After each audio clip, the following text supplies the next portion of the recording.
I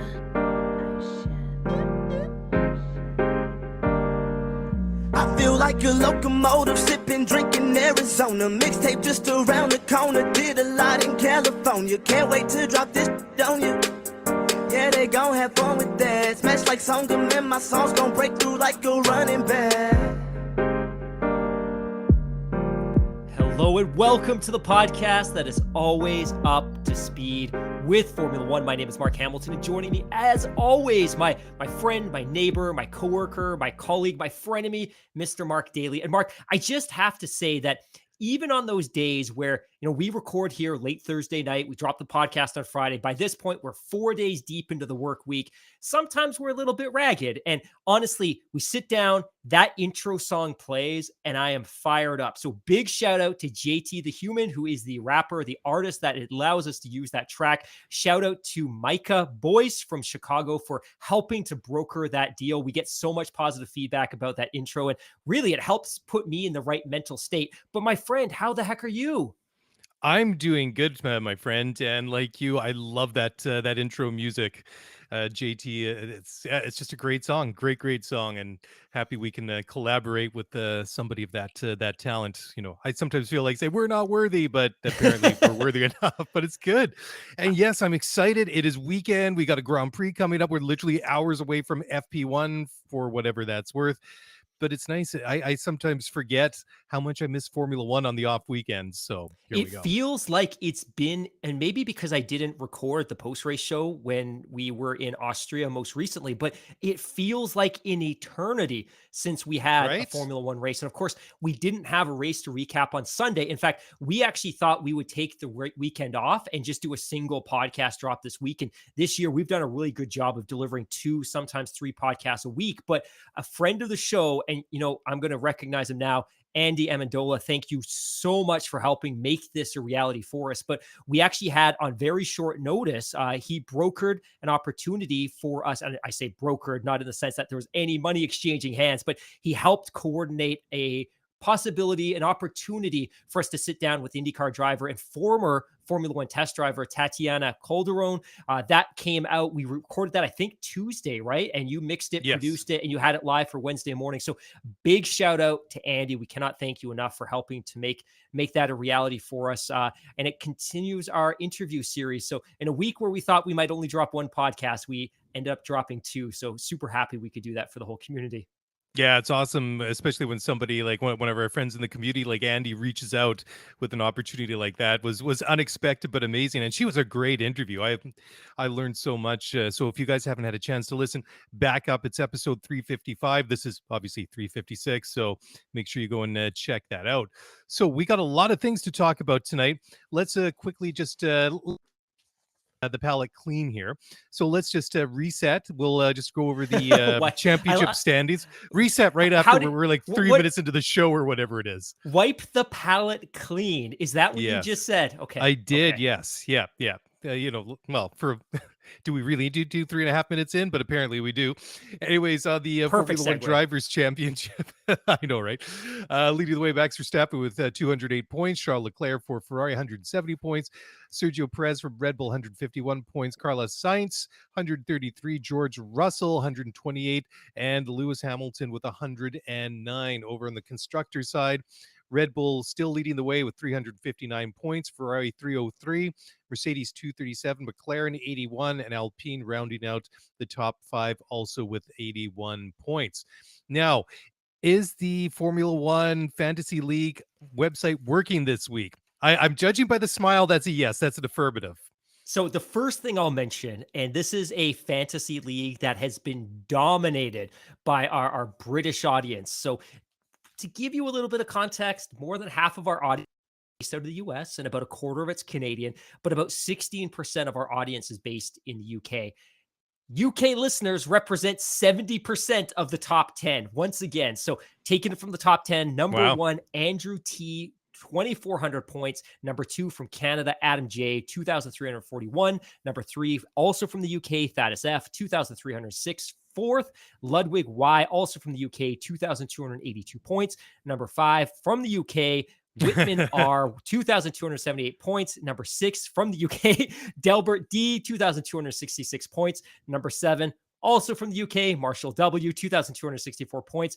Number 8 from Canada, Noah F, 2,260 points. Number 9, also from the UK, Clemmy R, 2,250 points. The first time I think Clemmy's cracked the top 10, and that we do have an American listener in the top 10, Brian W, 2,232 points. So again, we have 2,033 entries. There's still a little bit of movement in the top 50% of the pool.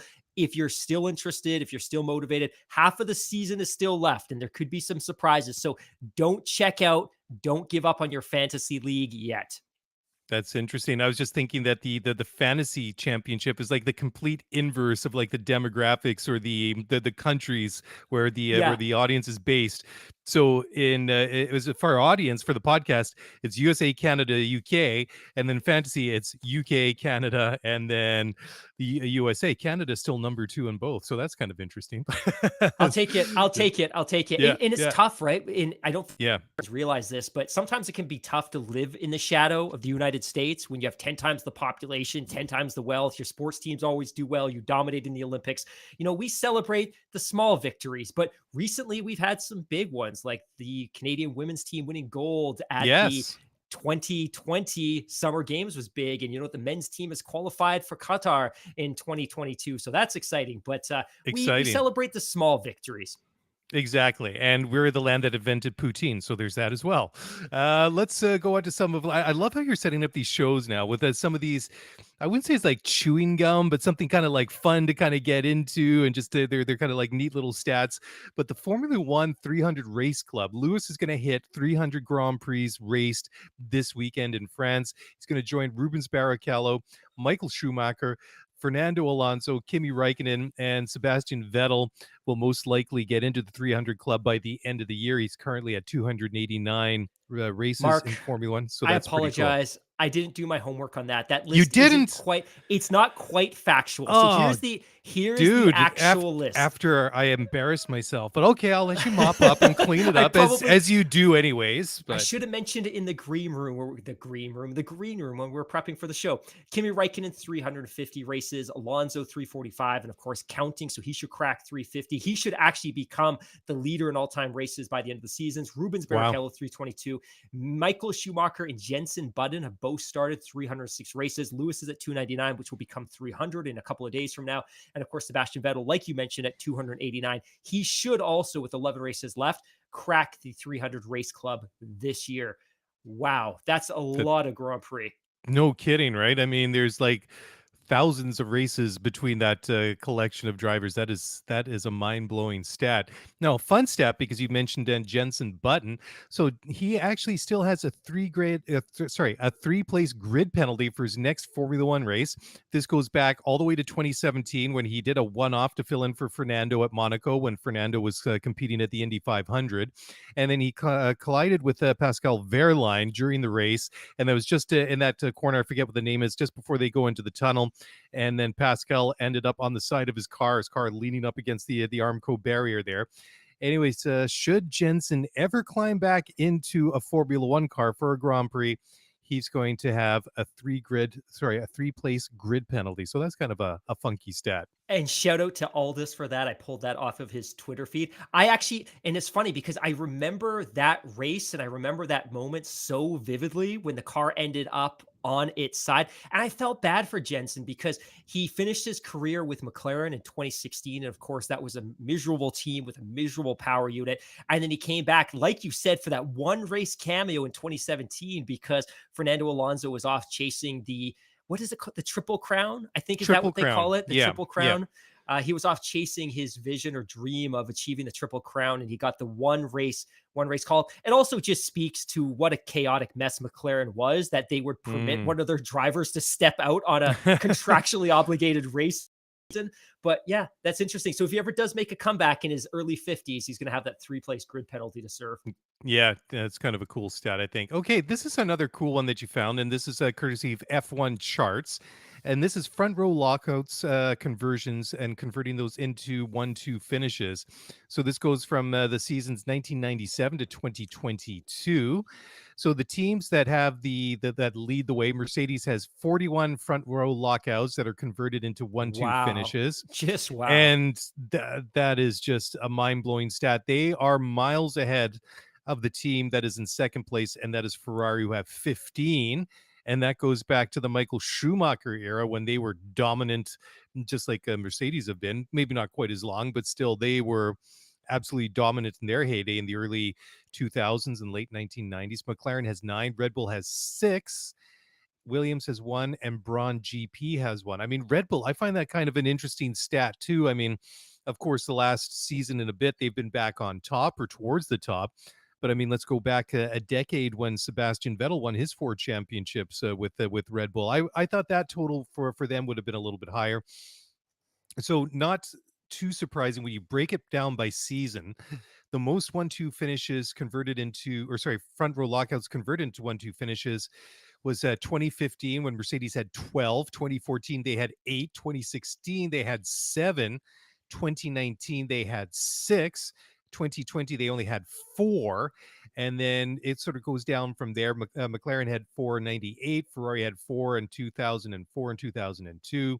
Mercedes had 3 in 2018, which is kind of an interesting one, but remember that one kind of that was a pretty good battle with Ferrari that year. McLaren had 3 in 2007. Red Bull had 2 in 2011 and 2013. Ferrari had 2 in 2017. And then there's a whole pile that then you get down to the ones that you got Williams and Red Bull, and Mercedes only had 1. This is, I think, the one that really stands out. In 2017, Mercedes only had 1 front row lockout converted into a 1-2 finish. And you could argue 2017 would have been, well, I think they've pretty much been at the, the zenith, the apex of their power ever since 2014. But that 2017 year kind of sticks out a little bit to me.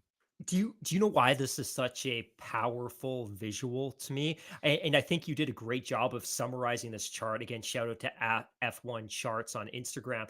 But when you look at the teams and their season, so the number of times per season they were able to achieve that 1-2 finish in qualifying and then kind of complete the mission by finishing 1-2 in the race. Like Mercedes 2015, like you said, 12 times, 2014, 8 times, and 2016, 7 times. I watched all of those races, and obviously I was cheering for Lewis, but what a miserable time that would have been to be a Formula One fan. If you weren't specifically a Mercedes fan and you weren't specifically a Lewis Hamilton fan, Formula One must have been unwatchable. And, Tim Hauraney, we were talking about some of those early years of the hybrid era with Tim Hauraney recently, and he was reminding us that, Mercedes used to lap the field up to 4th or 5th place. Like the 5th place finisher sometimes was lapped by Lewis and or Nico, which was absurd. So again, we talk about competitive parity and is there enough of it? And is the racing close enough?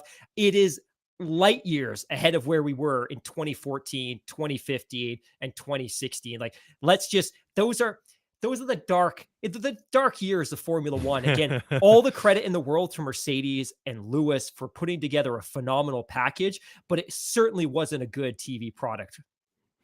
Yet, most of us, some of us, I wouldn't say most of us, yet most of us are still here, that notwithstanding. But I mean, yeah, you got to tip your hat to them, even if you're not a Mercedes or a Lewis Hamilton fan, because what they did was unprecedented and it just didn't happen by accident. I mean, they were really that good for a reason, right? Absolutely. Oh, 100%. And I take nothing away from Mercedes and Total and Lewis and Nico and the whole organization. But yeah, just in terms of that competitive balance, there certainly wasn't any in those early years of the hybrid era. Yeah. The next cool stat comes from F1 Stats Guru, and this is a cool one. This is corners per circuit. So it's broken down, a really neat graphic, has the track with the least amount of corners to the track that has the most. So on the low end, you have Spielberg, Red Bull Ring, which we were just at 2 weeks ago, 10 corners. You've got Jeddah and Saudi Arabia on the high side with 27. And then you've got the rest all kind of like clumped in the middle. You have Monza with the 11, which is the second fewest, Singapore, which is the second most at 23. And then they go anywhere from 14 to 20. So on the low side, you got Budapest, Montreal, Zandvoort with 14. On the high side, again, you got Baku and Austin, Circuit of the Americas, has 20. But it's pretty interesting when you see some of these tracks in between, like I try to keep I don't really know all the corners and everything by heart, but Silverstone with 18 corners, that kind of seems like a little bit more than I seem to give Silverstone respect for. But then when I sit down and think about the track and kind of go over a lap in my mind, it's like, yeah, I guess there would be, because Monza and Silverstone, I consider those power circuits. Monza, I mean, there really is hardly any quarters on it, but Silverstone, I think it's got a bit of a misleading amount of corners to it, just because it's such a fast flat out track as well, and one of the best out there. Spa is a long one, 19 corners. Imola 19, that's kind of an interesting one. Monaco 19, which is, it's kind of interesting. We have Spa and Monaco, one of the longest circuits to one of the shortest circuits with the same amount of corners, but that doesn't really mean anything, but kind of a cool stat nonetheless. That Jeddah stat is phenomenal, right? Like, you talk about right? Singapore, 23 laps, and then the next closest is Baku and Austin with 20 apiece, and Jeddah with 27. And it's not that Jeddah is a ultra tight, compact, low speed circuit. It is technically the fastest street circuit on the calendar, but it combines power sectors with some really technical corners. And again, it's also incredibly hot, which is why it's one of the night races. Jeddah must just be one of the most physically demanding races on the calendar. Like, it is a physically, when you and I are navigating the parking lot at Walmart and we've got to turn into a park, we've got power steering and air conditioning. It's not that much. But when you've got to make 27 turns per lap and you're trying to rotate these massive beasts of a Formula One car while competing for position on track with other cars, they being the drivers, must be exhausted by the time they're done that. But again, Jeddah is one of my favorite races on the calendar, and that's just one of the things that makes that track special. Yeah. Yeah, very cool stat. Now, the last graphic that we have here, again from F1 Charts on Instagram, this one's pretty cool too. So this is the delta between points scored in 2022 compared to this time in 2021. So after 11 races, Ferrari leads the way. They are up 115 points compared to where they were this time last year. Alfa Romeo is second. I think this is an impressive one. 46 points up on where they were a year ago. Red Bull, 45 points. Haas, this is an impressive one. They're 31 points ahead of where they were a year ago. Alpine is pretty much broken even with plus one. And now we start going into the negative side of the graphic. Williams is down 7 points. Aston Martin down 30. Alpha Tauri, this is a bit of a surprising one. Just testifies how good they were a year ago. They're down 41 points. Mercedes, second from the bottom, 59 points less than this time in 2021. And then the big shocker, McLaren, 89 points down compared to a year ago. That is a shocking statistic. In business, one of the most important metrics that we look at is comparable growth. How is our growth versus the prior year? How is our growth versus the prior year? And this kind of encapsulates that from a performance perspective in the championship.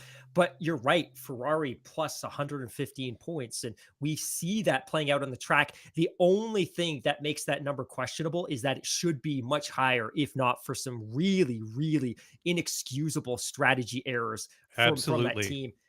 And I think the other big one here too is, and we probably haven't talked enough about Alpha Tauri this year. They've really struggled on the track, and Gasly hasn't been the Gasly that we know, but we also know that they haven't been getting a strong flow of upgrades, although I think they're expecting their first upgrade package this weekend, at least their first upgrade package, I think, since Imola. But yeah, Ferrari plus 115, McLaren negative 89. I don't think we need to spend any time talking about that. We've exhausted the McLaren conversation. But yeah, overall. Yeah, totally. Hey, Mark, why don't we take a quick break here? We'll come back. We'll dive into the news. First of all, we're going to talk about the Toronto Indy very briefly, because there's an interesting stat and a tie into Formula One with that race. We'll do so and get into the rest of the news after this very short break. So don't go away. We'll be back in just one moment.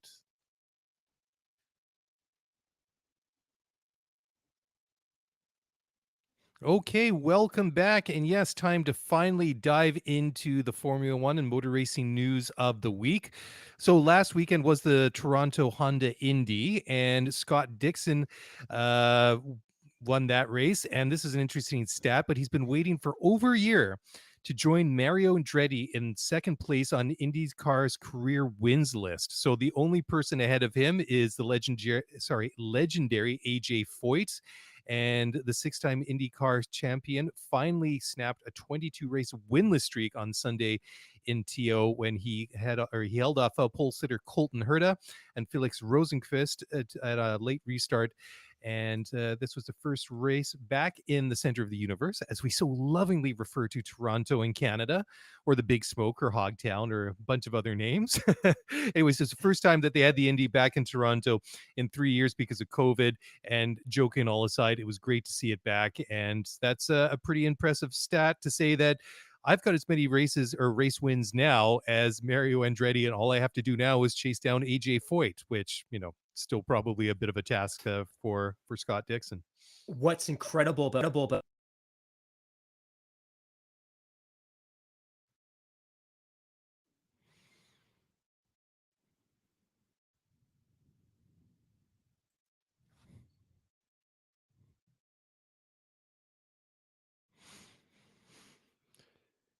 I'm just going to keep going here. I have a bit of a technical problem here with Mark.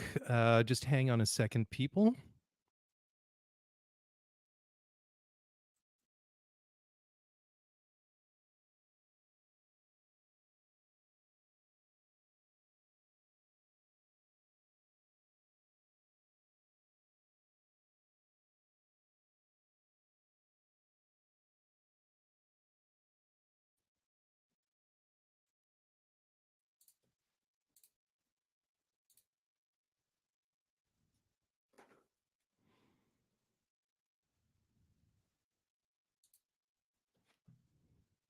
Hello. Yeah, take it away, Mark. We're still live on YouTube. I'll edit the audio later.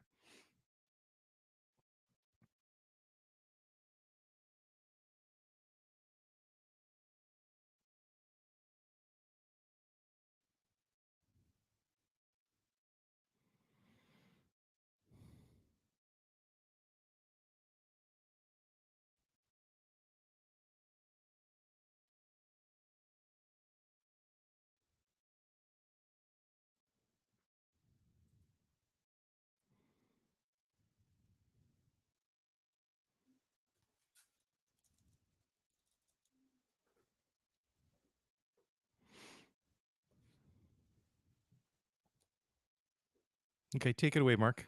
Yeah, for sure. And apologize for the technical difficulties, but I was just saying what makes that win by Scott Dixon so fascinating is it's almost 20 years since his first win in Indy, which was actually his first race in the championship in 2003. So simply remarkable. A couple of other things about the Toronto event I think is probably worth touching on here real quick is I believe that this could become one of the cornerstone races of the series. I don't think it's there yet, and I think the race organizers have a lot of work to do. Attendance was 50,000 people on race day. That's down of about 20,000 versus the heyday of the event. According to the NBC Sports broadcast, it was a sellout, but I'm highly suspect that that was the case. But I feel like the race organizers can do a lot more to amplify the presence of this race on the calendar. The other thing that was notable during the race itself was just how atrocious the surface were. And there was a couple of high profile moments where chunks of the track were actually being kicked up by the cars. But again, kudos to Scott Dixon, a huge win. And not that we do this often, but I'll quickly do a rundown of the top 4 or 5 people in the IndyCar championship standings right now. Marcus Ericsson of Formula One, formerly of Formula One, leads the championship, 351 points. And what's remarkable about this and what makes IndyCar so special is he's currently leading the championship with 351 points, with just 3 podiums and 1 race win. And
All right, we'll try this again, everybody. Let's throw it now over to the live stream, to everybody in the chat. We've got Connie, we've got Rocky, we've got Tomcat Power 2, Yunko, Daniel. Guys, while we wait for Mark to rejoin the session, let's talk now about the French Grand Prix. So in addition to that, you can also, let's throw the floor open, see if anybody's got any questions, any comments or anything like that, and we'll just wait for Mark to try and sort out the gremlins on his side. So I think we're up and running, at least for the time being. We'll try and keep it going here until in the meantime. So okay, you guys are hearing me in the live stream. That's great.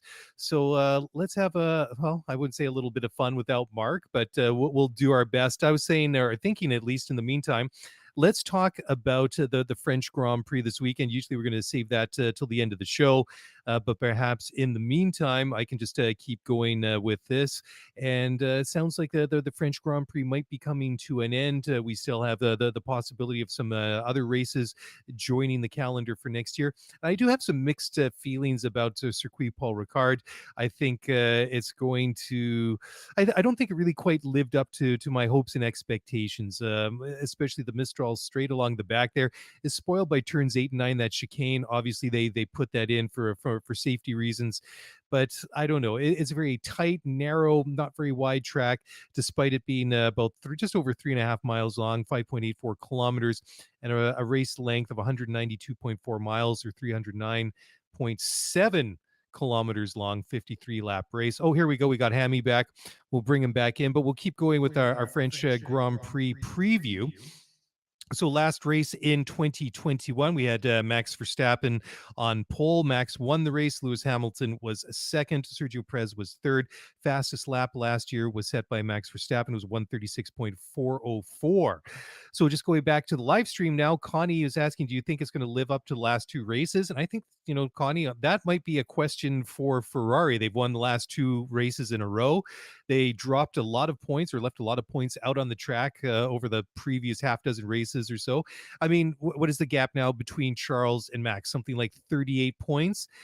Yeah, that's only a race win in change, so it's not impossible. However, Charles would have to have a bit of luck to close that gap to Max, and Max would start to have some bad weekends, like he did, say, at Silverstone a couple of weeks ago, or some DNFs for Charles to really close that gap. And as we've seen throughout the year, that there's been a lot of issues with the Ferrari. They've made some bad calls on the pit wall. They've had some mechanical problems. The drivers themselves have had some incidents out on the track, so they would have to turn around the misfortune from the rest of the season. So Connie's also mentioned, with two French drivers in Formula One, it'd be sad to lose it, referring to the French Grand Prix, and I can completely second that. And it would be disappointed to see it go, but maybe not such a bad... is we get some superior tracks on the calendar. So Pirelli is bringing their mid-range tires, the C2 hard, C3 medium, and the C4 soft. And after the last two weekends, I'm not really too sure who to pick this one. I mean, obviously Red Bull was pretty dominant there for about 6 or 7 races or so, and really opened up a gap in both the drivers and constructors championship. But since Ferrari's kind of gotten their act together again the past couple of races, makes it a little bit harder to predict, maybe after Austria more than Silverstone, because Max obviously hit a bit of debris, which damaged his car, and he just wasn't able to, he just didn't have the speed or the handling to keep up with the front runners after that. But Mark, you're back into the session now. You're all smiles and giggles again. I know you kind of, well, maybe not by that grimace, but we try to keep this thing going. Although I did try to restart it, with my microphone muted, so I got a big egg on my face there. But anything that you want to add, because I've shifted up the agenda here and started to preview the race in your absence, and just wanted to get your take on that. Yeah. So thank you so much for your patience, and for everybody listening at home. We take great pride in our production quality. And it's funny, I was talking to a friend today, and I was just talking about, hey, one of the things that we feel that separates our podcast from so many others is production quality. And then of course I jinx us and I have terrible technological issues here at home tonight. So for everyone at home, I super apologize. Yeah, in terms of the French Grand Prix, I'll be honest, it's a race that rejoined the calendar, I think, in 2019 after an extended significant absence. It was always a surprising choice because France is a country that is flush with some pretty historic tracks. But of course, in this case, you had a track owner and an organizer that were eager to bring Formula One to this specific venue in the south of France. To me, it's one of the most unattractive looking tracks on the calendar. To me, it's a sea of pavement that's dressed up with blue and red paint. And I get it. The paint is designed to be grippy and to slow cars down in lieu of having gravel runoffs or grass runoff. To me, it's not an attractive track. I think one of the things that is true about the track is that the aggregate itself is very smooth. So it's typically a really low degradation track. But I was watching a Formula One segment earlier today with Rosanna Tennant and Will Buxton. And one of the points that Will made, which was pretty smart, and I hadn't really thought about this, is that the entire European continent is in an absolute heat dome right now, complete heat wave, and temperatures at and around the track this week have been in the low 40s, so well over 100 degrees Fahrenheit for our American listeners at home.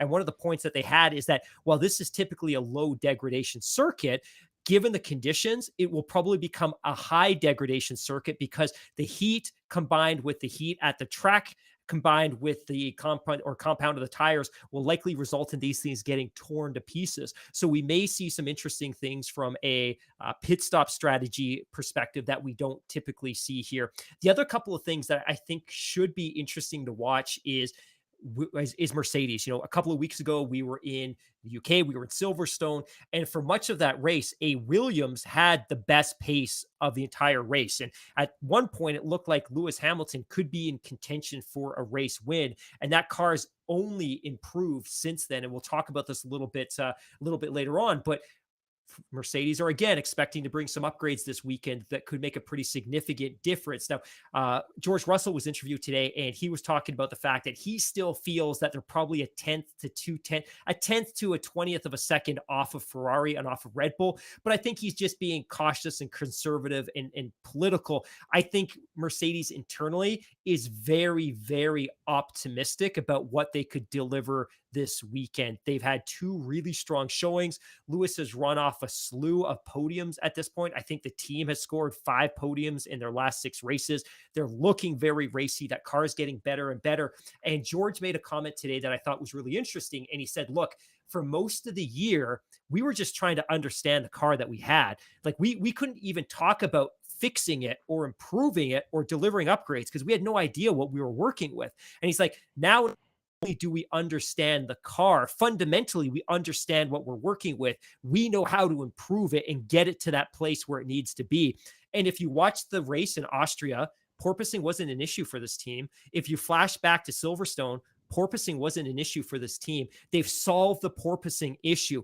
They've got pace back. They've got significant race pace, and they've also solved the porpoising issue. So in terms of driver comfort, especially when it comes to taking a lot of speed into corners, they're in an entirely different place. And I think both George and Lewis are probably optimistic now in a way that they haven't been all year. And I think when you consider George's really strong performances earlier in the year, like he was scoring podiums and scoring top 5 finishes when really with that car, they probably didn't have any business scoring them. They've been able to continue accumulating points despite the fact that I think anyone at Brackley or Brixworth would say that this car is a disaster. And now all of a sudden they solve the car. They understand the car. They're able to deliver some meaningful upgrades. Lewis is in a great headspace. George has been in a great headspace all season. I think this team can be a real threat. And the question I have for you, and I was eager to pose this to you coming into this podcast, 5 races ago, I think the idea of Mercedes scoring a race victory this year is absurd. Now, what do you think the chances are? Like, is there a 50% chance they score a race victory this year, a 70% chance? Because like I said, if you go back to Monaco, I would have put no money on them scoring a race win this year. Now, to me, it seems comprehensible. Yeah, I would totally agree with that statement. Whether or not it's greater than 50%, I'm going to sit on the fence a little bit here and see how this actually translates into performance and how do they measure up against everyone else. but I'm kind of shifted from the position that, based on what we saw at the beginning of the year up until a couple of weeks ago, where it seemed unlikely at best that they would win a race this year in 2022, which seems absolutely illogical and mind-boggling to say that. It seems like it actually could be feasible, like you say. Whether or not it happens, I don't know. Would this be the track where it might happen? Good question, but certainly I think that there is quite a bit of likelihood that it'll happen again before the end of the season. So I also just quickly, Mark, before we move on here, before we go into another break, I just wanted to mention one other thing. You did touch on the issue of the hot weather in Europe. I did check the weather forecast before we sat down to record tonight. So it has cooled significantly over the past couple of days, or at least it's going to by the weekend. So we're looking right now for Saturday and Sunday afternoon at Circuit Paul Ricard. It's going to be about 32 degrees Celsius, which translates to about 90 degrees Fahrenheit. Wind is going to be about 10 to 12 miles per hour coming from the south to southwest. Obviously, it's July, end of July. It's in the south of France. It's summer. So even without the hot weather, this is just a time of year where it's just not going to rain, period. And of course, looking at the chance of precipitation, it's like less than 0%. So we're going to have a hot, dry race on Sunday, like you mentioned. But yeah, it'll be interesting to see, even though it's cooled, 8 to 10 degrees or Celsius compared to where it was earlier this week. It's still going to be hot, and it'll be interesting to see what the track temperature is. Has the track cooled a little bit? How much of the the radiant heat has it stored in the surface over the the course of the last several days in the heat wave? I mean, it is going to be hard or hot. I'm just wondering, based on what you're saying, what that's going to translate into in terms of tire degradation. Did you catch what I was saying just now about you kind of disappeared from the screen there for a moment, but I don't think you dropped off the recording session here. What did you make of my comments regarding the Mercedes possibility for win? I think it'll happen before the end of the year. I just don't know if it's going to be this weekend, but we should get a good indication of how they've been able to close that gap to Ferrari at Red Bull, or have they been able to extend that gap? I mean, is the change a meaningful one, or have they just increased relative to everyone else, and the other two teams have also found some performance gains here or there? It's going to be interesting to watch. That's a great point, right? Like, we know Ferrari is continuing to bring upgrades, and that rear wing that they added a couple of weeks ago is making a significant difference. You're right that if they do manage to win a Grand Prix this year, and maybe they win more than one, maybe they don't win any, it probably won't be this weekend. It could be, but if you look at the balance of the calendar, it's a lot of power hungry tracks. So we've got France, Hungary, Belgium. We've got Zandvoort, we've got Monza, we've got Singapore, where we haven't been obviously since 2019. We're going back to Japan, where we haven't been since 2019. Then we're in Austin, then we're in Mexico City, then we're in Brazil, then we're in Abu Dhabi. So again, there's still 11 races left. And when you consider the amount of improvement that Mercedes has been able to incorporate into that car so far, there's no reason to think that they won't continue to build on that. But there's a couple of points that you just hit on that could make that more difficult. One of which is, of course, Red Bull and Ferrari still have the opportunity to improve their cars. They're not standing still. They've not stopped development. But the one thing that could prove to be a ceiling for all of these teams will be the cost cap. Eventually, these teams are going to run into that cost cap, and development on the current car will come to a screeching, no pun intended, but a screeching halt. I have a feeling that they're going to be able to score a race win this season. But to your point, I would agree that it's probably not going to be this weekend. And for everyone listening at home, please know as well that my optimism and my enthusiasm for Mercedes demonstrating some greater competitiveness is less to do with me cheering for them to win as it is wanting to see a third team in the mix and hoping that the championship is decided later in the season as opposed to earlier. And it's more likely to be decided later in the championship if you have a third team that's taking points off of the top two teams in the championship. I'm also kind of wondering too, when I kind of look at the remaining races for this year, that if you're Mercedes, I mean, you don't have the advantage that you've had for nearly the past decade. So maybe you play it a little bit strategically. Maybe you try to target specific races where if it comes down to like a power track like Monza or Spa, where, the lap is fairly long, there's lots of straight sections. I mean, there's going to be advantage to Red Bull and Ferrari there based on what we've seen through the first 11 races.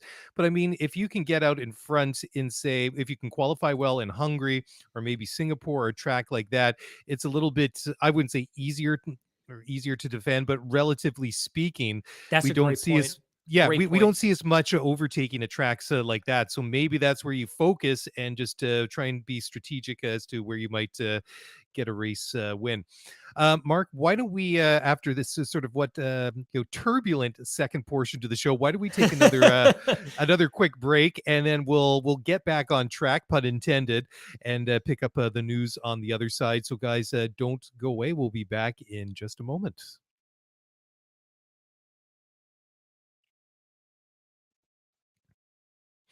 All right, welcome back to the show, and let's hope that this segment goes a little bit smoother than the previous one. Thank you all for hanging out, especially those of you who are still hanging in there on the live stream over on YouTube. Do not have the benefit of some post production value of splicing this hot mess together. But appreciate everybody that decided to stay on. So, by the the way, live stream today. Yeah. To put this into an F1 specific or an F1 related analogy, let's imagine an F1 driver crashes in qualifying. All the mechanics' hands are up in the air because they know they've got a long night putting that car back together. My technical issues today is the equivalent of me crashing this podcast because it means you've got a lot of work lined up for you. You've got a late night ahead of you to piece this together somehow.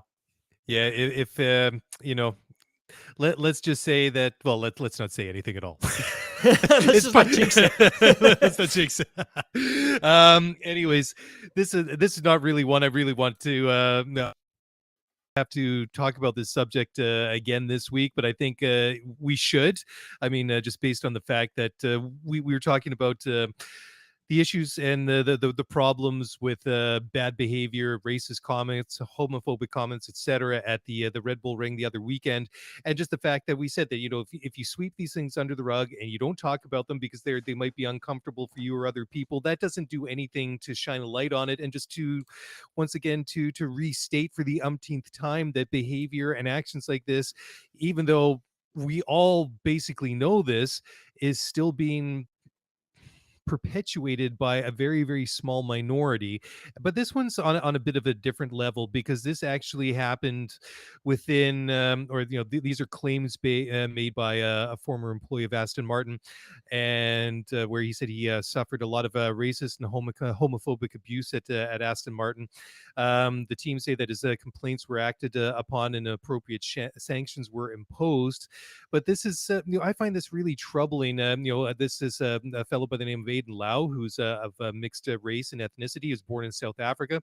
He worked as a laminator building parts for Sebastian Vettel's car at Aston Martin's base, their factory next to Silverstone. So apparently verbal abuse started after he joined the team as a supplier's agency contractor earlier this year. And he had to say, quote, "Before I even walked into my working environment, that's when I was told, look, if you've got a problem with how we speak here, it's just how we speak." And he goes on to say, "I wasn't referred to as Andy or anything like that. I was called racially offensive slurs. Obviously, we're not even going to speculate what that might be. That is what I was referred to. It was towards the end of the duration that I had finally processed what was happening," end quote. So he says on top of that, he suffered homophobic abuse because he said that, he had mentioned to somebody that he had a boyfriend in his teen years, and then everything changed after that. And then, unfortunately, that degraded from there. So this is something that's really been in focus quite recently. I mean, we talked several weeks ago how Nelson Piquet had made some very, very offensive comments about Lewis Hamilton. He kind of brushed it off and said it was a one-off thing, but apparently this was an interview he did on a Portuguese language podcast. Turned out it wasn't just one accidental slip of the tongue. It was an interview full of offensive comments that we were talking last week or 2 weeks ago about some of the horrible behavior at the Red Bull Ring. So again, it's not something pleasant to talk about, but you just can't ignore it either. So anyways, Aston Martin said that his contract was terminated due to poor performance and poor timekeeping, and was unconnected to the discrimination that he'd experienced. He did accept that his performance and punctuality on the job, but he maintains that it was, due to some of the abuse that he had faced when he was on the job, which, you could understand that if your job's not a great place to be, that, mentally that's going to put you in a very difficult place as well and psychologically.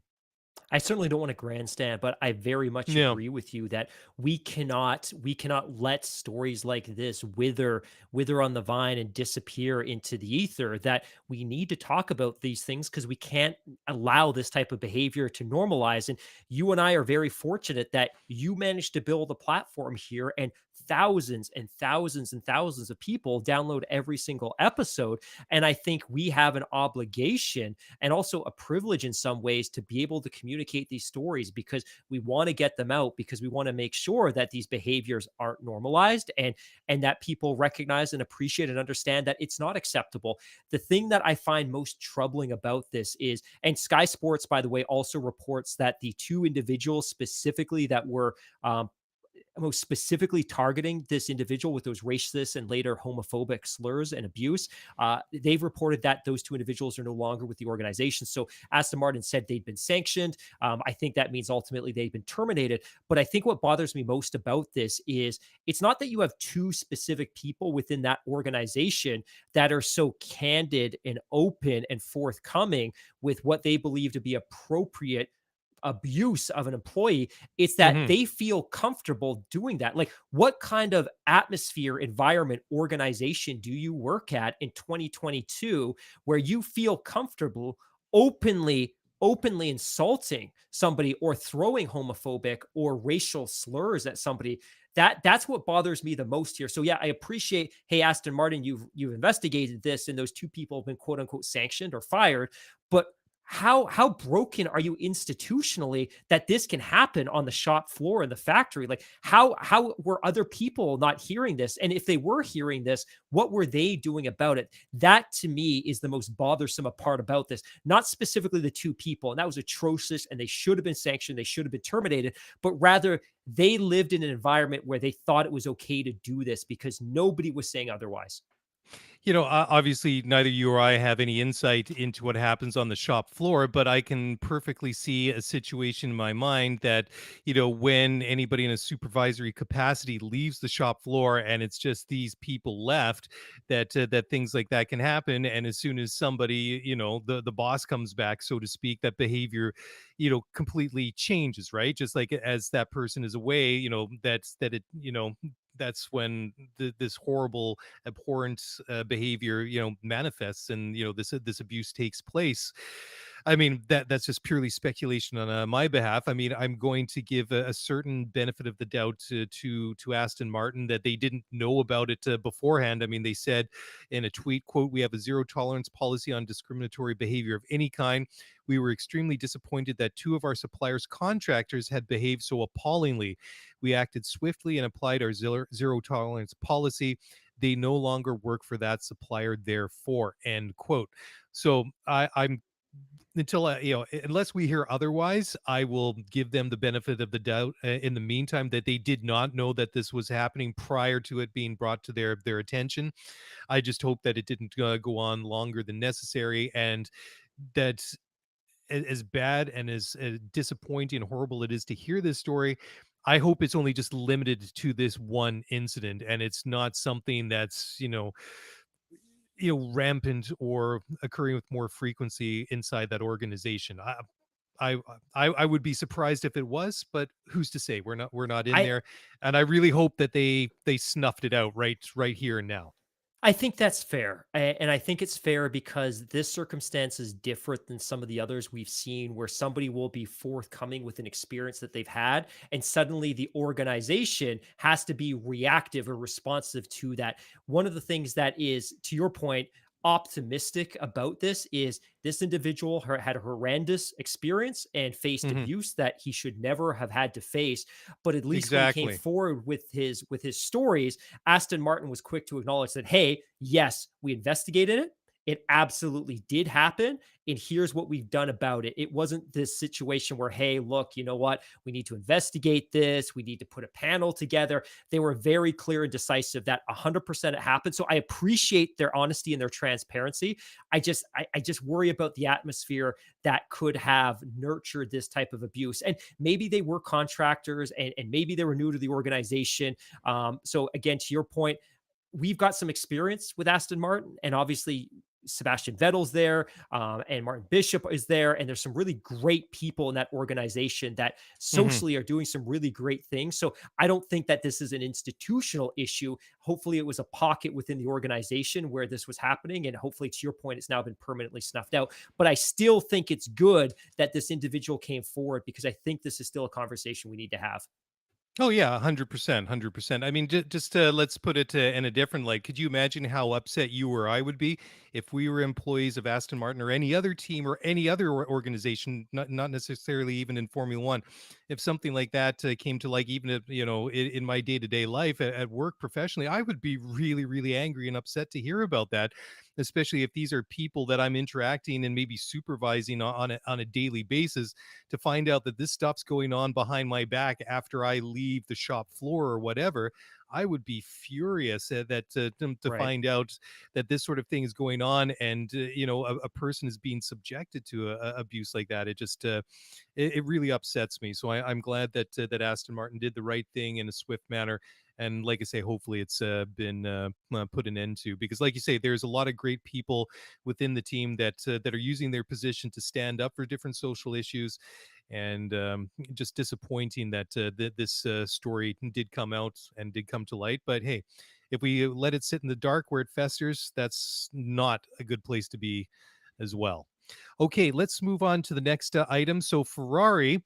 Now, just going back, we were talking in the previous section just about Mercedes, and you asked me whether or not they're going to win a race this year. We discussed that, and one of the things that we brought up is, okay, they're going to be upgrading the Mercedes for this weekend, and as much as possible throughout the rest of the year, of course. And but the one question we had is, how is that going to compare to Red Bull and Ferrari? Now, Ferrari believe that their performance deficit to Red Bull is now what they're calling negligible. And it's kind of interesting because Max Verstappen was saying earlier this week that, just kind of comparing both of the cars, that they feel that Ferrari actually has the better car. They've had more dominant weekends compared to, say, Red Bull, where Red Bull is, they've had some very good weekends. Of course, they've won a lot of races this year, but just from the point of view of being able to check the boxes off the checklist to say, well, we did this, we did this, that we did this, they kind of feel like that Ferrari have had more of those weekends where they accomplished more, even though they've probably made more negative headlines in terms of bad calls on the pit wall or DNFs and mechanical issues and all that sort of stuff. But it really, I think, highlights the potential of what this season could have been and hopefully still can be, because if you look at the delta in both championships, Ferrari has been able to narrow those gaps. I wouldn't say substantially, but significantly enough to at least to indicate to me, I'm sure to you and all the other listeners out there, that perhaps that Red Bull haven't got the season sewn up quite yet. We still have a long way to go before we even hit the summer break here. We got another race afterward. Then we got a completely, basically a new season to start at the end of August when we get to Spa. So there's a lot left to race for. And Connie's just asking in the live chat, will both Ferrari cars finish this race? And that really is the $64,000 question.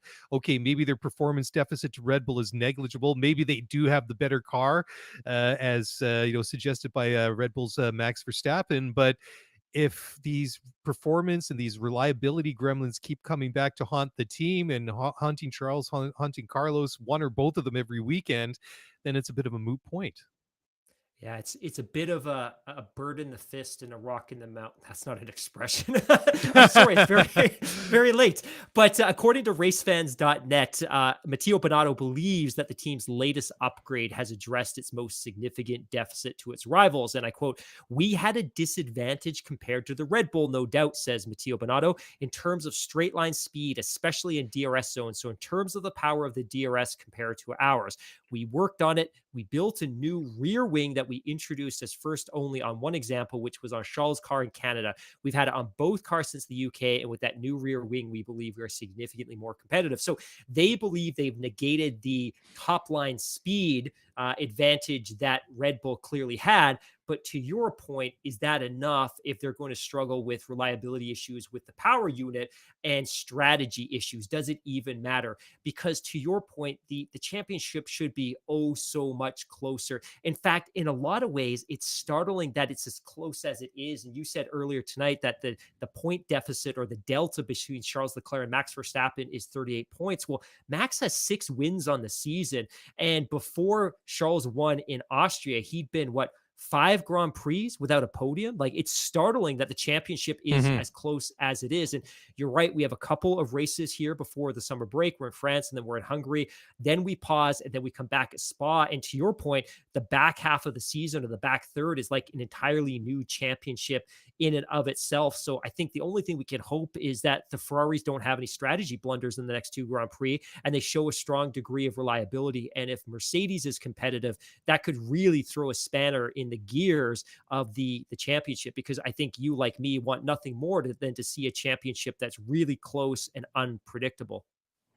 Yeah, and that is, I think, a great point that you make. Just all the points that Charles wasn't collecting, yet the gap in the championship is only 38 points. I mean, that's a big gap. Don't get me wrong, For but sure. considering all the points that he wasn't able to collect in that really difficult stretch that he went through, it really is quite astounding that it isn't twice as big when you think about it. And I guess, you got to go back maybe to the first couple of races of the year when Max was having his own issues, when Charles was able to collect more points.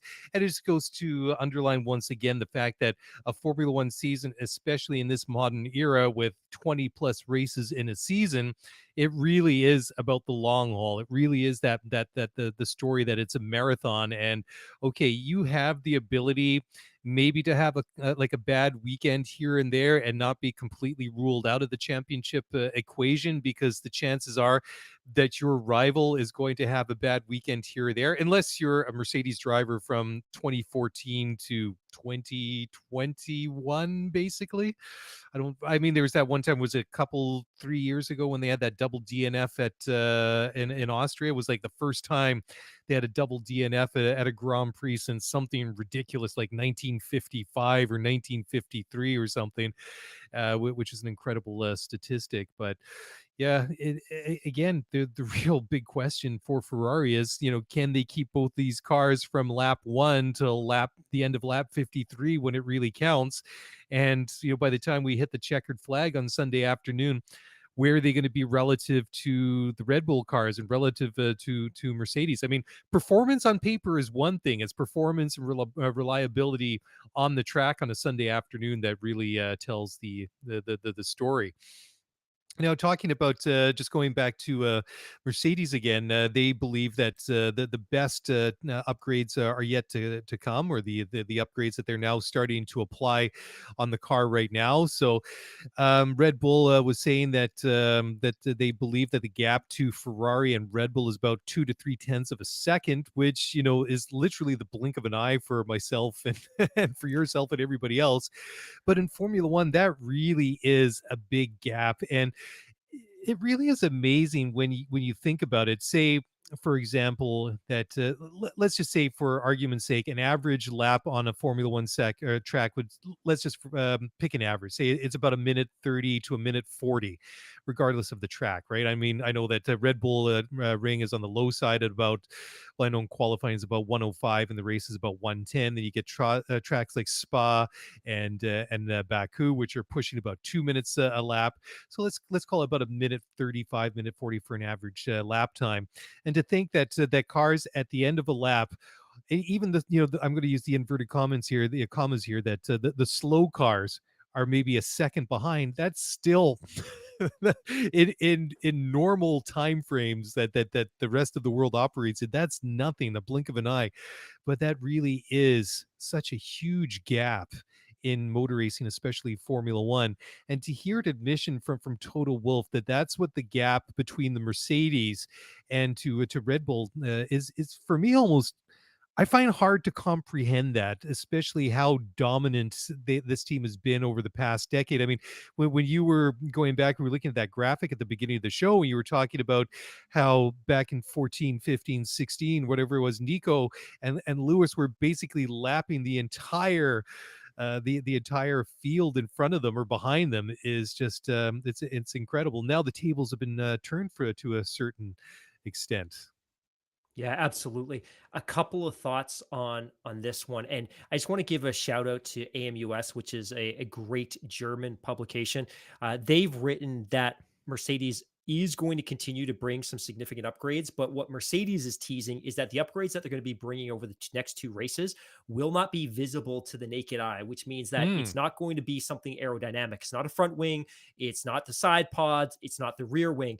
It's speculated that what they're going to be bringing is a reworked rear suspension. So not something that we can that could potentially deliver a much, much, much better high level, high end speed through corners, because the suspension, of course, helps keep the car planted and flat and allows the cars to carry much more speed through the corners. So that is itself very, very interesting. But otherwise, I certainly agree with all of your points there. And just the one piece on that as well, when you hear that you're a tenth of a second slower than another car on the track in isolation, if you look at a single lap in isolation, that's nothing.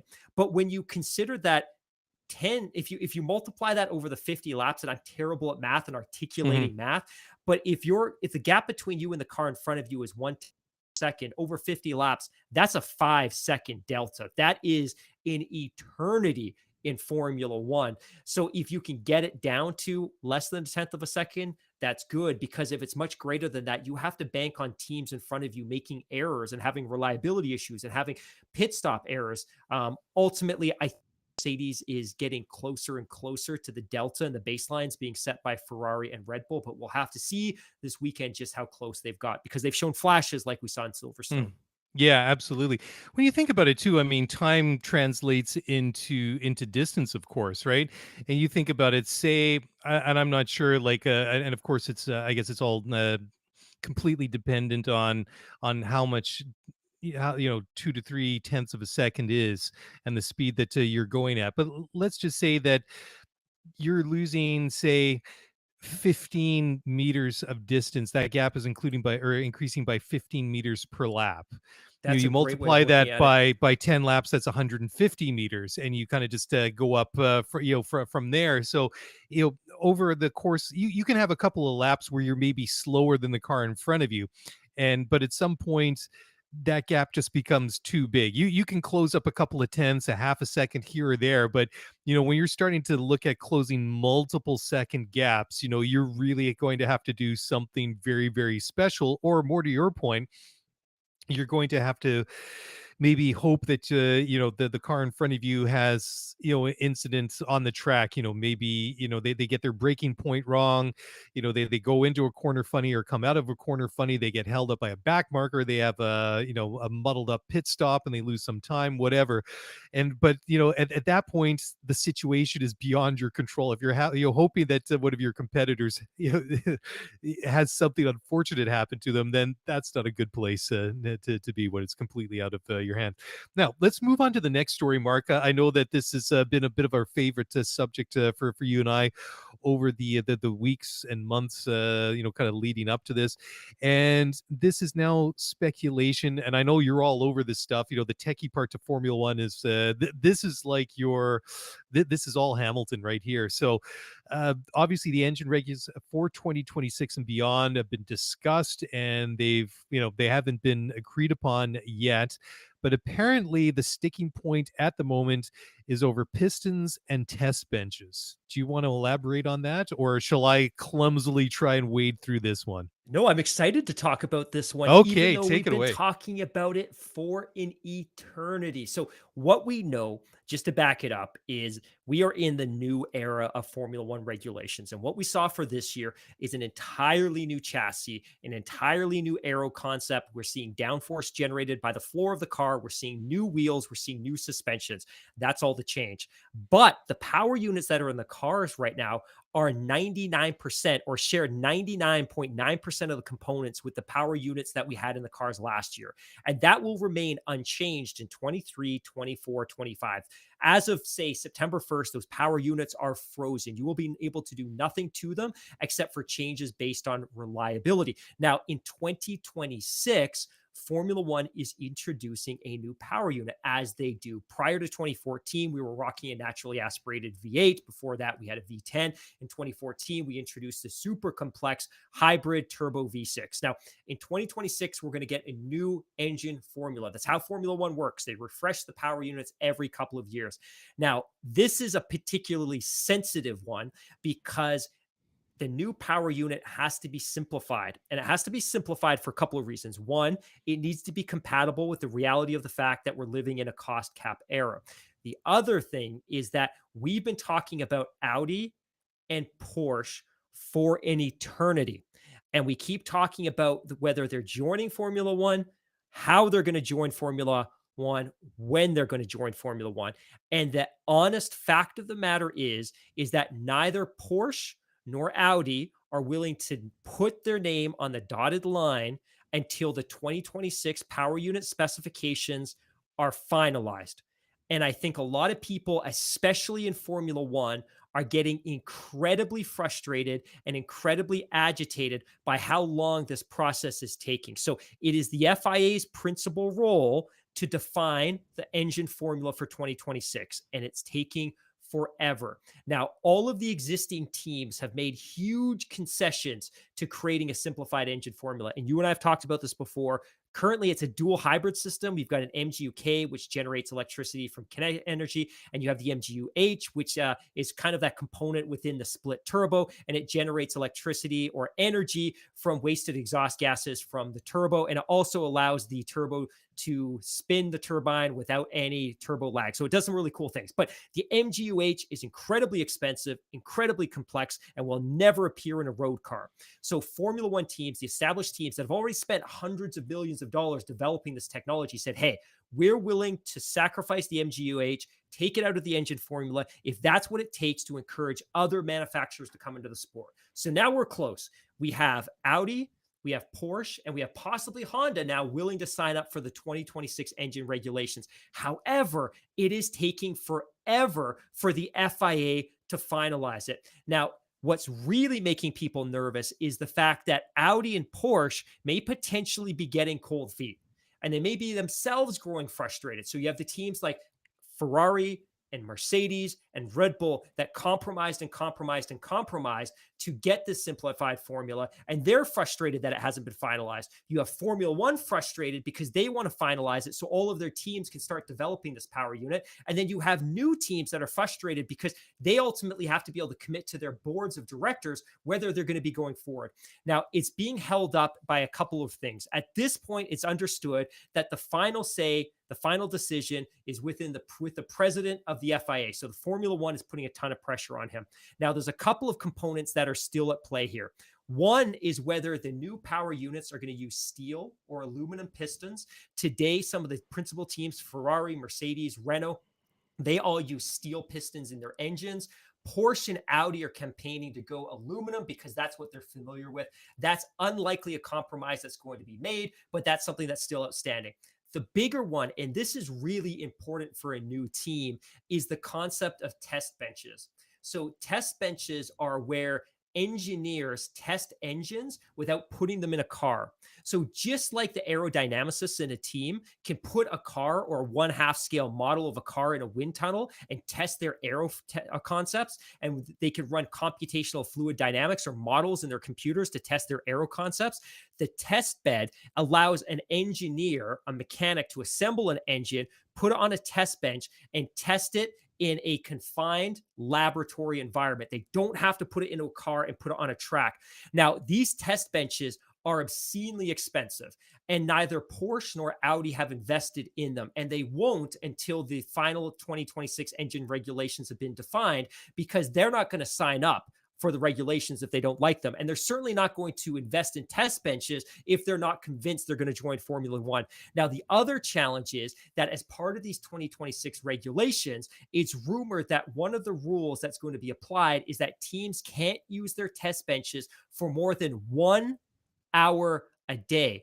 So Porsche and Audi, for instance, would be asked to spend tens of millions of dollars buying and building test benches so they can in turn build engines for the 2026 season. But the rules will stipulate potentially that they can't use them for more than an hour a day. So Audi and Porsche, imagine this, and I'm lifting this from AMUS, will have to go to their boards and say, look, you know what, as part of this experience of joining Formula One, we need to buy test benches, but we're only allowed to use them for an hour a day, which really throttles their ability and holds back their ability to develop the power units. Now, for all the other teams, they're cool with that. Like, hey, look, whatever that 2026 formula or engine spec is going to be, it's not going to be fundamentally different than what we've done. And we've done most of that work. We're just going to have to drop the MGUH. We need to be able to make sure that we're compatible for the biofuels. We're going to need to swap out some pistons, do some that. But for Audi and Porsche, they've got to develop a power unit from the ground up. And that's going to be really difficult if they're throttled to an hour a day on the test benches. So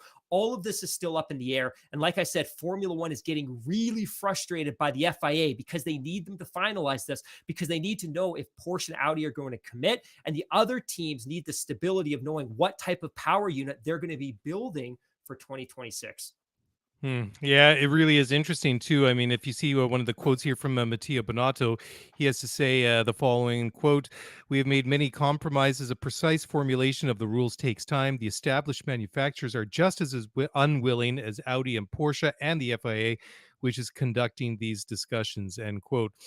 So I completely understand that that something like this is complex, that it takes a lot of time to get it put down on paper, and so Audi and Porsche have something to take to their to the board to justify all these costs and ultimately justify why they're going to be or going to go into Formula One. And I really hope that it gets sorted out sooner rather than later, because I mean, it would not be a good look on anyone if Audi and Porsche decide, okay, well, we've committed to Formula One, we want to be in Formula One, but it's taking too long for them to solidify the rules and the regulations, and based on the time frame that we have to work upon it, it just is not in our interest to proceed anymore, because we can't we can't develop the engine the way that we want to, and we're not going to be competitive to the degree that we would like to be. So that would be a disastrous situation. I think that if even irreparable damage. Yeah, or even if it gets to the point where they have to maybe up the ante a little bit and say, you know what, guys, this is taking far too long. If something doesn't happen, we're going to have to walk away from our promise to join Formula One. I mean, even if it gets to that point of view, it's not a good look for anyone either. Formula One sporting chief Ross Brawn says all outstanding issues are now at the discretion of the FIA president. And furthermore, and again, this is according to AMUS, Formula One management is pushing for the FIA World Council and FIA president to vote on the rule changes before the end of July. So really within the next 10 days, Audi and Porsche would then have a maximum of 15 days to officially announce their entry. So if the FIA does vote in favor of a engine formula package we should know then by August 15th when or if Audi and Porsche are going to join Formula One. And talking about joining Formula One, Kyalami, which has been the home of the South African Grand Prix in years gone by, had a pair of Formula One and FIA delegations visiting this week to visit the facility, because they still don't have a deal in place to host a Grand Prix there. I mean, for a while, it just sounded like it was almost a formality that this would get done. But the FIA's head of circuit and rally safety, Stuart Robertson was going to inspect their eligibility for an F1 Grade 1 license on Tuesday of this week. They currently comply with Grade 2 standards, and they have to do quite a bit of upgrading to meet this Grade 1 standard, and that includes asphalting over 50,000 square meters of the runoff areas, which are gravel at this point. I work in an industry that uses square meters as units of measurement, and I'm trying to do the math in my head as how many square feet or acres that would be. Let's just say that 50,000 square meters that needs to be asphalted over is a hell of a lot. So they certainly have quite a bit of work to do. People who have knowledge of the situation estimate between $4 and $6 million to complete all the upgrades needed. But there's a bit of a time crunch between August and the date that they're looking at to host a South African Grand Prix in April of next year. So that number, by the way, is a gross understatement. I know. So this is being reported by RacingNews365.com. You and I both know $4 to $6 million. That wouldn't slap new paint on the fences around the track. When you talk about asphalt and 50,000 square meters, we're talking millions and millions of dollars. So it's a beautiful track. It's amazing in iRacer. I've seen tons of people race it in the Sims. I want to go there. We should go there. But this track requires significant, even though it's effectively a brand new track, it requires significant expansion to accommodate Formula One. The paddock's too small. The runoff areas aren't big enough. They need to remove a lot of the gravel traps, replace it with asphalt. Significant work needs to be done, and it needs to be done potentially in time for April, because that's where it's tentatively slotted in the 2023 calendar. The other thing that I thought was really interesting, and this is from RacingNews365.com, Kyalami is owned by a gentleman named Toby Venter. Now, what's interesting about the arrangement with Formula One is Toby Venter isn't actually going to be the race organizers. He is going to rent the track to a company called South Africa Grand Prix Limited, which is headed by Warren Scheckter, nephew of 1979 world champion Jody Scheckter. So it's interesting. They're effectively going to Airbnb Kyalami from the owner, Toby Venter, to host a Formula One Grand Prix. Typically, the track owner and the race organizing group are one and the same. But it's interesting in this sense that the race organizer is going to the track owner, renting it for that specific week, and then hosting the event. So either way, I think you and I would both be ecstatic if we got to South Africa. The track looks beautiful on TV, but I think it's wildly optimistic that they think they can get it to FIA Grade 1 standard for $6 million. Yeah, I totally agree that number is grossly understated. So let's see what comes out of out of these visits by the pair of delegations. Now, the next one comes via an interview Nico Rosberg did with Eurosport, and in which he reveals the precise moments that his relationship with Lewis Hamilton soured and went south. And I'm not really too surprised, at this admission, but he said that their relationship broke down when they both started fighting for the world championship as teammates in Mercedes in 2014. They were childhood friends, and they became teammates at Mercedes back in 2013.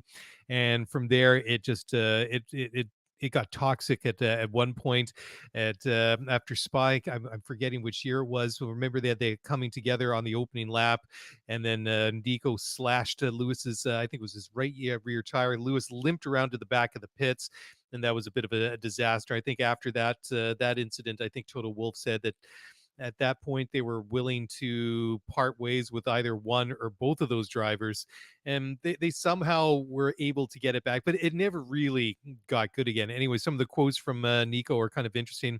He had to say, quote, the friendship breakdown happened immediately when we were fighting for the world championship, not before. But that's always the case. When you're fighting for success in every race and for titles, it doesn't work anymore. It was a build-up from one race to the next. If you want to decide the world championship for yourself, you can't play love, peace, and harmony. You have to test limits and go into the gray areas to win, especially when two drivers are at such a high level. Then it often gets tight. Then he goes on to say, I don't regret anything from the battle with Lewis. That was a sensational time and a mega fight. I'm very proud of that. In the meantime, we have returned to neutral, which is okay, end quote. So I don't think there's anything really surprising in that admission. I thought maybe it came a little bit.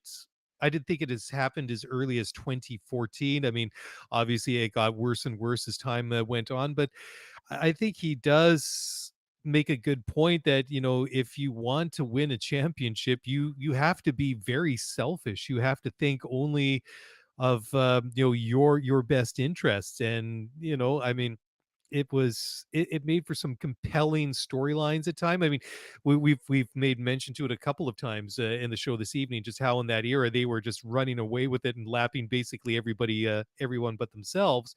But still, there was this this storyline of Lewis and Nico, and you know, it was a bit of a guilty pleasure, I must admit, at times when it.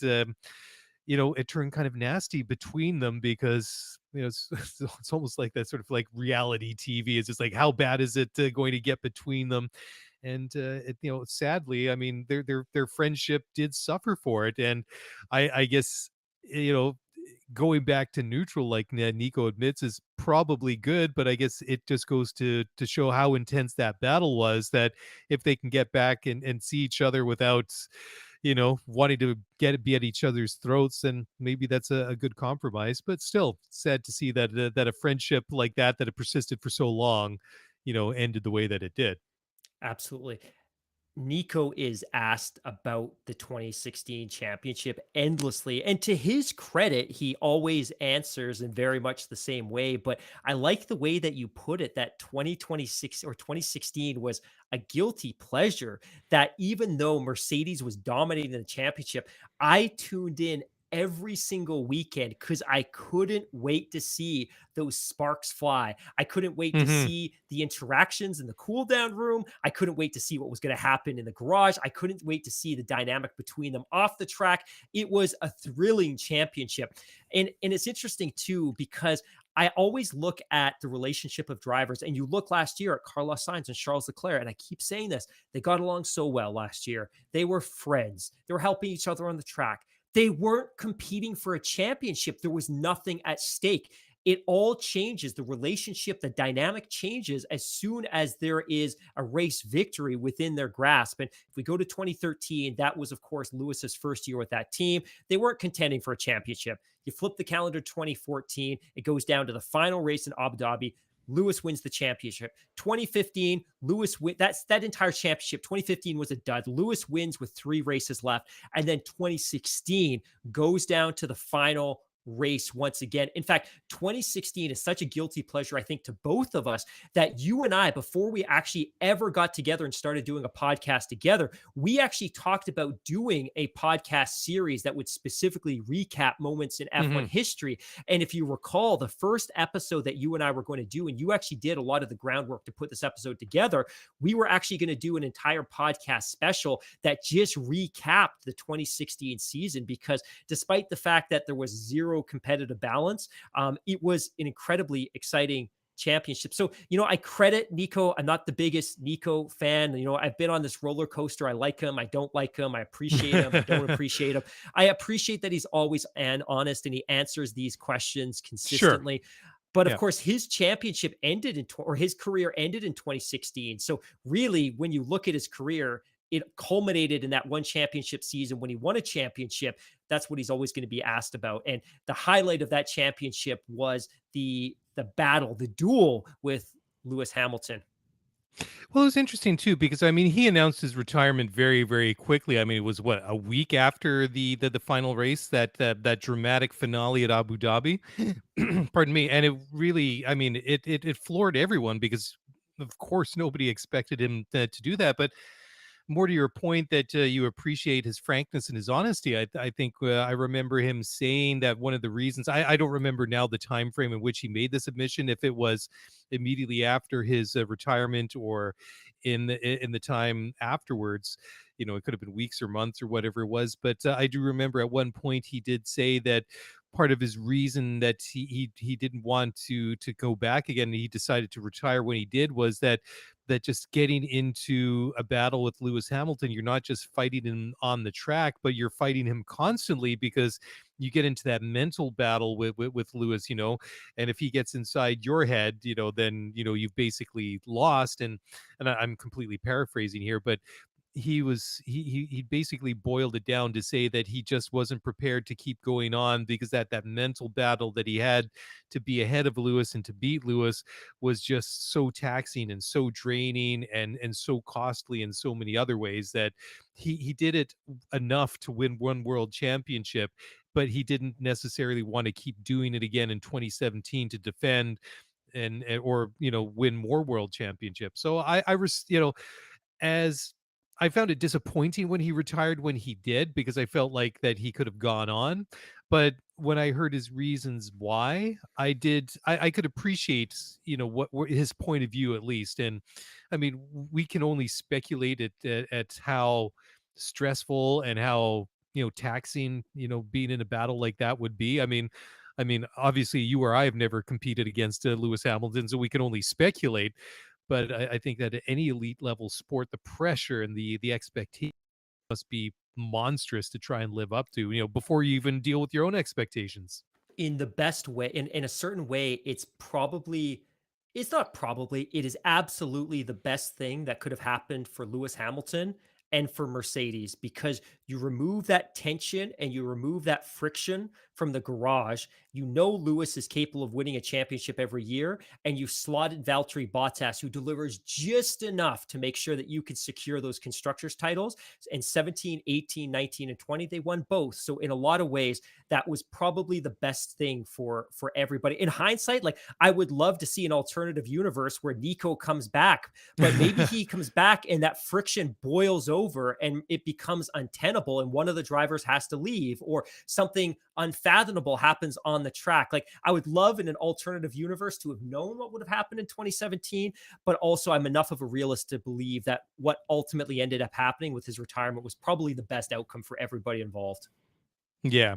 Okay, let's move on to a couple of stories here, Mark, before we tidy it up. I think these, one of them is quite juicy, and it's another guilty pleasure to talk about. But, technical glitches notwithstanding, I can see we're kind of catching up on the time that we usually, where we usually get to, when we call it quits on a usual podcast night. But I think we'll end with the juicy one, but the first one is just regarding Aston Martin and Sebastian Vettel. The team said that they don't have a plan B in place if Seb decides to pull the pin and call it a career and retire. But Vettel, on the other hand, said that there's a clear intention to keep going in Formula One with Aston Martin. Seb had the following to say, quote, "Well, I'm racing this weekend and the next one. Then, yeah, obviously, I've said that at some point we will start to talk. I'm talking to the team. I think there's a clear intention to keep going. We'll soon see where we stand," end quote. So Aston Martin team principal Mike Crack said, quote, we were always clear that if he wants to continue, we would like him to stay for long. Yes, we are talking. We have a very, very good relationship, and it is not that we have to set each other deadlines. Obviously, at one point, if we drag that out too long, we will also be running into trouble, and he is aware of that. But they are very trustworthy decisions or discussions that we are having from that point of view. It is all good, end quote. I don't know what your thoughts are, Mark, but I think that if you're Aston Martin and you're Sebastian Vettel, I think that I think there's a benefit for both of them to continue with each other. This is a team that's obviously still trying to put their program together. I mean, gone are the days of scraping together funding either as Racing Point or the latter days, the end days of Force India, when Vijay Mallya basically had that team on life support, and then Sergio Perez stepped in with the to help put that team into administration, which brokered the way for, or opened the door for Lawrence Stroll and his group to get involved, and the rest is history. I mean, they're building a new factory now, a state-of-the-art, phenomenal, fantastic looking facility next door to Silverstone. But on the track, it's been a little bit of a slow progress. I mean, we've seen some flashes here or there. I mean, they haven't lived up to what we had kind of hoped they would do in the past year and a half. But I think that when you have a guy like Sebastian Vettel, who is a four-time world champion, I know I'll be straight up honest with you. I don't know if Sebastian Vettel still has what it takes to be a world champion. I do think, however, that if he has a good car, a reliable car, a car that performs and drives well, I still think that he's a driver that can put it into the points regularly. I think that he can still qualify well. And I think to a certain degree, we have seen some very brief instances of that, this season. Obviously, they've had some big setbacks as well, but I think there's still upsides for both parties for Seb to continue with them. Definitely. I was very concerned earlier this year about Seb's commitment to this team. And I don't mean that in a disingenuous way to Seb, because he is the definition of professionalism within the sport, within Formula One. But this team had simply delivered such an underwhelming package for him last year and this year. I really wondered what that was doing to his commitment and his optimism and his belief in this team and this organization. And you shared that chart earlier that showed point comp last year versus this year. Aston Martin was terrible last year. Right now, they are down 30 points on where they were at this point last year. So maybe he sees a grander vision that we don't see, and he has better insight into the development of the car, and he has reason to be optimistic.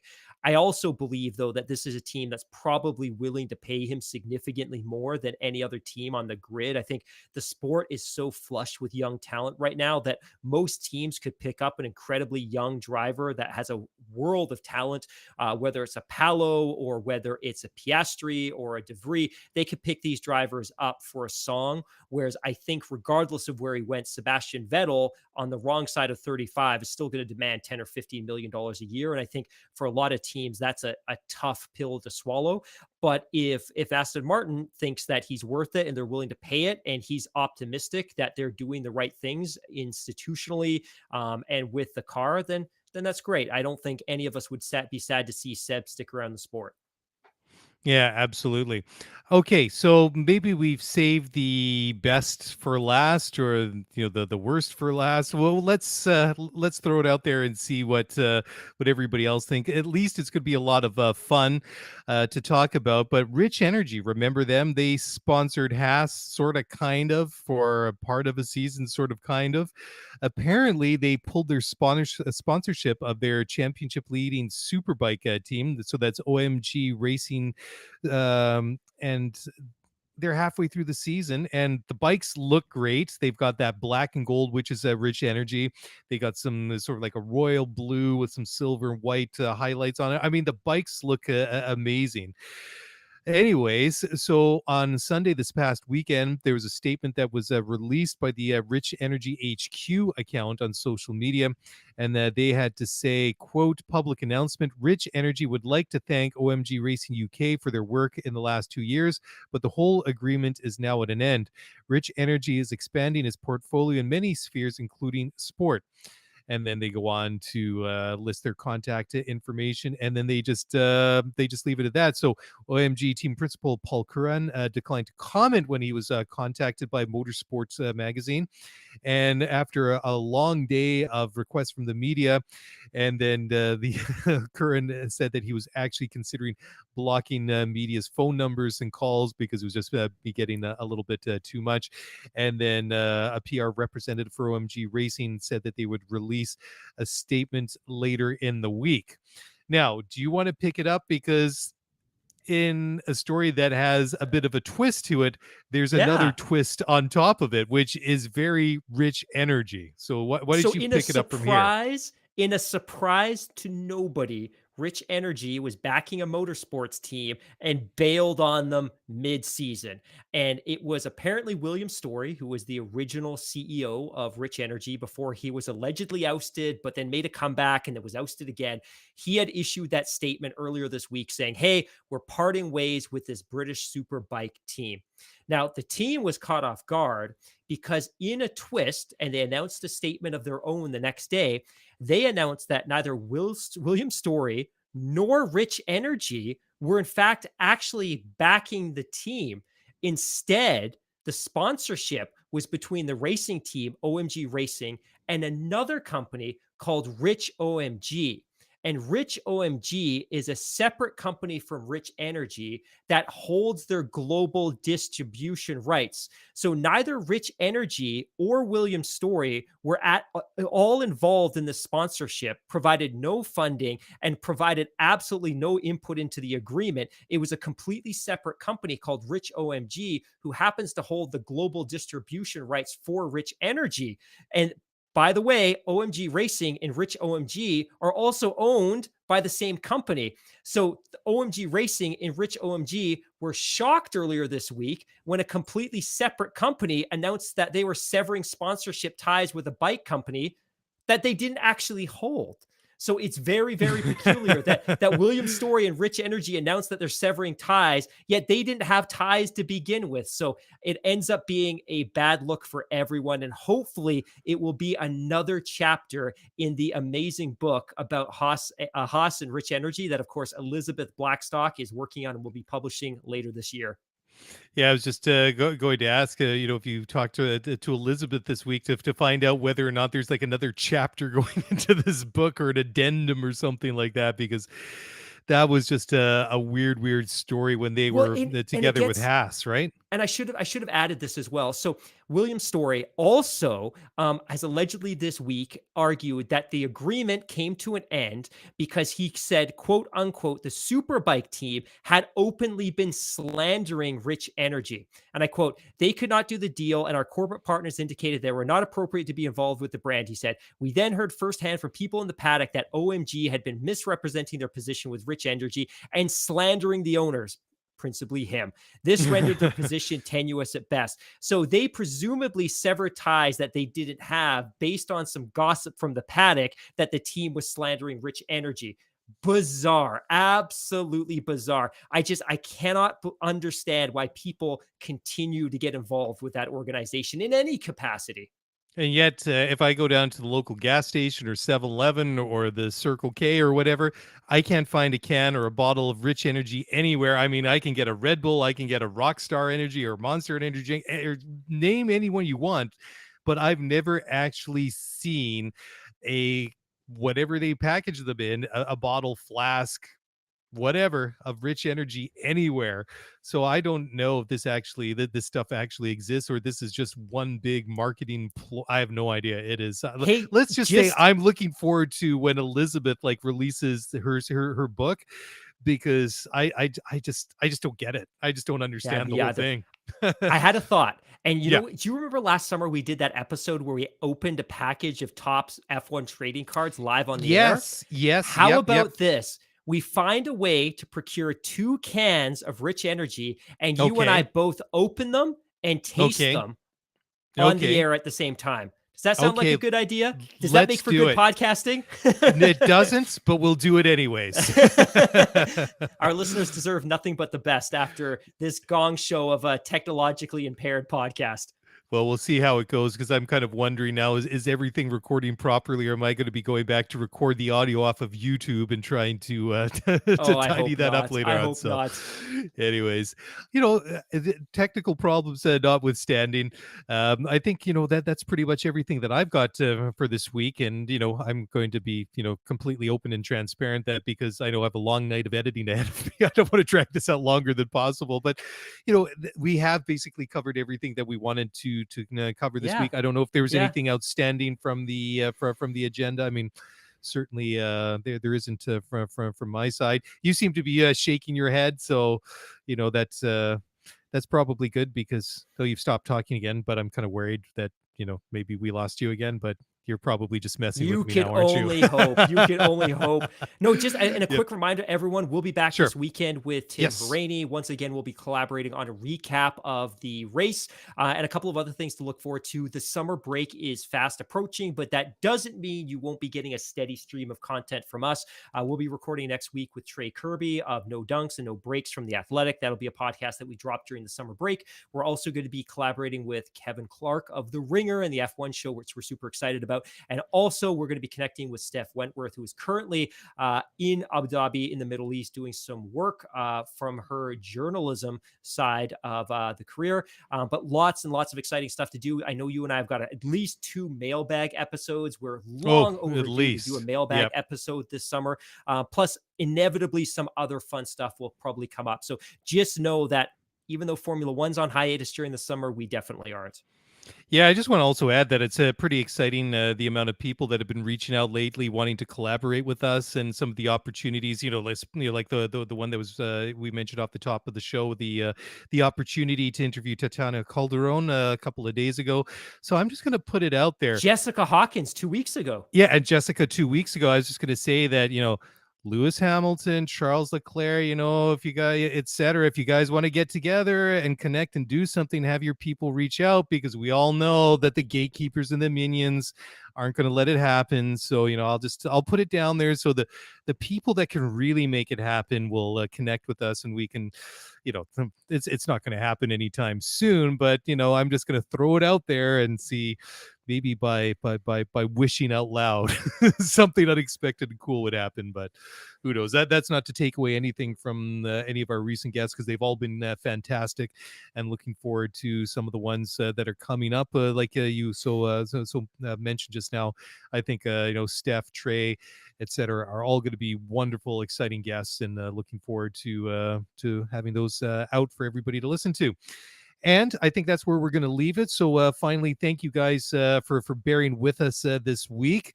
If you want to leave us a rating and review, please do that next week when we're back to full technical capacity. But in the meantime, joking aside, ratings and reviews on Apple Podcasts, Spotify, etc. are one way to really help support us and what we're doing here, as it helps keep the show visible, and they give us exposure to other Formula One fans. If you want to get in touch with us on anything other than the technical issues, which we're well aware of, you can do so by sending us a tweet at ScuderyF1Pod, or sending us an email at ScuderyF1Pod@gmail.com. And that's it. On behalf of myself and Mr. Mark Hamilton, thank you for listening. Have a great weekend. Enjoy the French Grand Prix, and we'll be back on Sunday night to wrap it up and recap it with Tim. Until then.